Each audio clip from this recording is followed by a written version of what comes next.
1 year ago today, we got Spider-Man 2, and just a month later, I dropped what is probably my most worked on review of all time on Spider-Man 2. And as many of you know, I really like the game. I really like the gameplay, and I really liked everything it had to offer before New Game Plus came out. But of course, that was before New Game Plus came out. So now that it's been a year, it's got some polish, it has New Game Plus.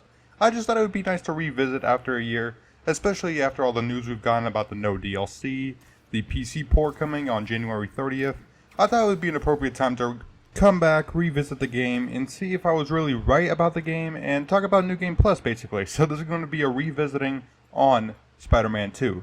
Now with that said, everything I said in my review will still stay true here. There's not much fundamentally that I have changed about, other than the fact that New Game Plus has been added, and with that we got a bunch of new suits.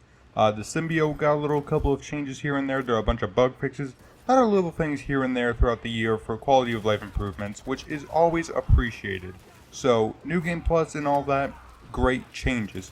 Uniquely with the fact that we got New Game Plus, we also got Ultimate levels, which are basically like expanded levels from the first game where you get to level up past the max level. Except this time, it actually takes quite a while to actually get to the max level. As a matter of fact, it can take up to 2 New Game Plus games to actually get to max level.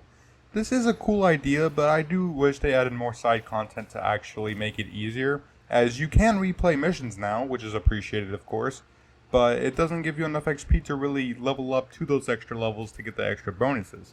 So that would be nice, but of course we have no idea what they're going to do next.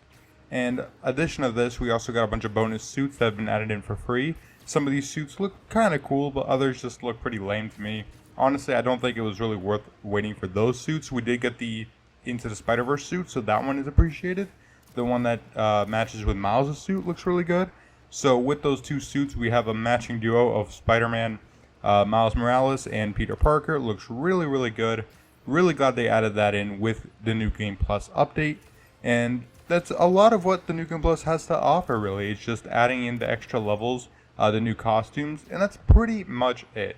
So a lot of what I have to say does stay true to the fact that it plays just like the normal game. The game is really good, despite what the naysayers have to say about this. Apparently people think this is the worst Spider-Man game, which is absolutely not the case. I still hold true to my score. I might have given it a higher score, I think, than giving it what it actually got. I believe I gave it an 81 in my review, or an 82. I would have raised that to an 85, or something along that ballpark, because it really is a great Spider-Man game. Graphics are phenomenal, gameplay is fantastic, the best gameplay in any superhero game, and that's a fact. It is factually one of the funnest superhero games to play. The gameplay is incredible. Really, it doesn't struggle much after a year of playing the game over and over. There's not much that it really stumbles on other than some story bits. As I talked about in the actual review as well, the innovation is just not there. Now, I would have liked to see more, but we just have to wait for Spider-Man 3 or the Venom game to actually see this come into fruition, which I'm gladly wait for if it means we get to see Venom and Carnage in their game. Now, speaking of Carnage and Venom, I actually think this is a good thing we're not going to be getting DLC for Spider-Man 2, because this means that Venom, when he gets his own game in 2025, will have a dedicated villain in Carnage. A dedicated Carnage and Venom game will do really well. Whether or not Insomniac chooses to play safe, we don't know.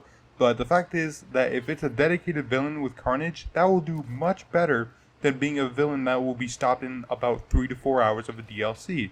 For those crying for a DLC, keep in mind that the ones in Spider-Man 1 were very short.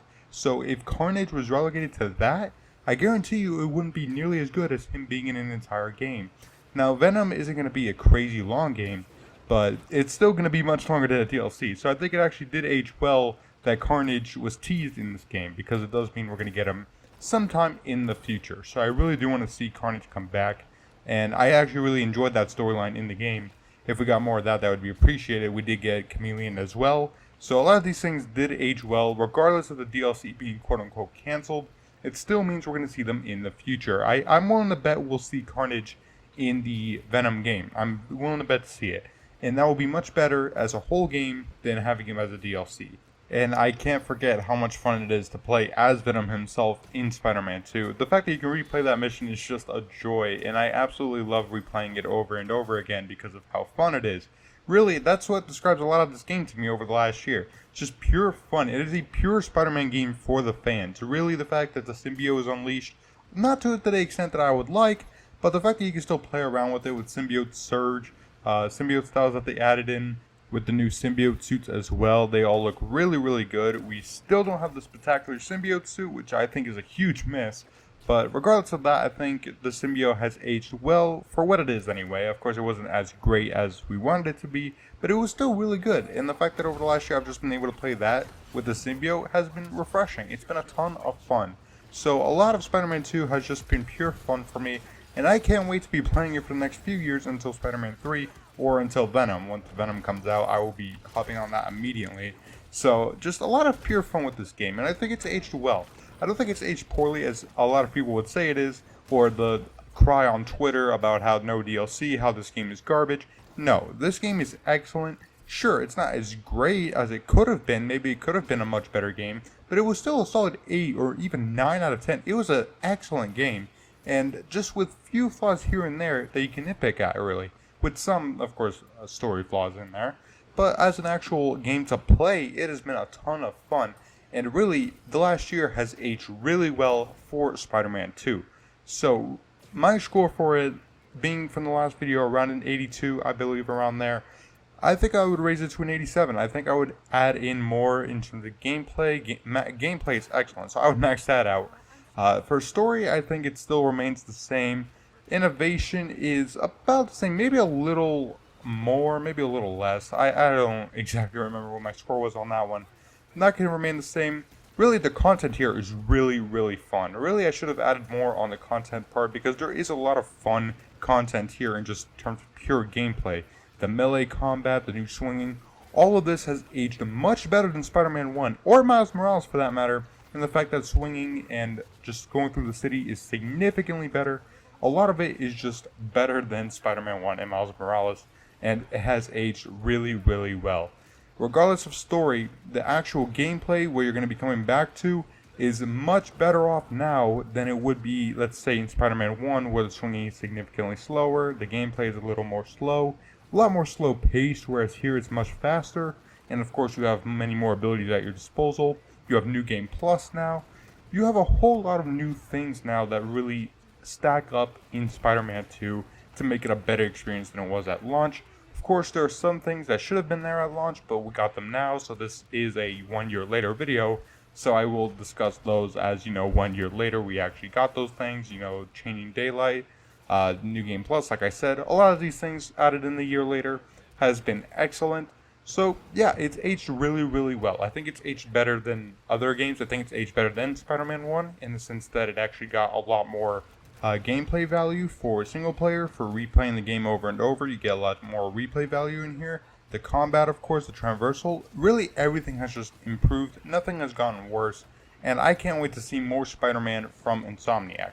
So 1 year later, the game has gone really, really well, and despite the naysayers, despite the actual hate itself, I think it's a really excellent game, and you should pick it up 1 year later. It's a really, really good game. So that's all I have to really say on it. I wanted to make a video for the 1 year anniversary because I really enjoyed this game. The review did really, really well when it came out, so I very much thank all of you watching that video. I know I could have done a lot better, but that was the most work I put in at that point. So I really appreciate all of you who are watching that video, and I just really appreciate all of you guys. We've gone past so many subscribers, it's insane, and if we ever hit 1,000, I can thank that video, and I can thank this video, I can thank every video for leading up to that milestone. So thank you guys for watching. If you guys enjoyed, please hit that like button and subscribe. I could always use a new addition to the Dark Ops army, and share this video as well. How has your experience been with Spider-Man 2? Has the last year been really good, or do you think that they kind of dropped the ball? Do you think the DLC should have been added regardless and shortened Carnage to be a DLC villain? Personally, I heavily disagree with that, but if you do think he should have been a DLC villain, please leave me that in the comments below. But thank you guys so much for watching. This is Dark Ops, and I'll see you guys in the next one. Dark Ops, out.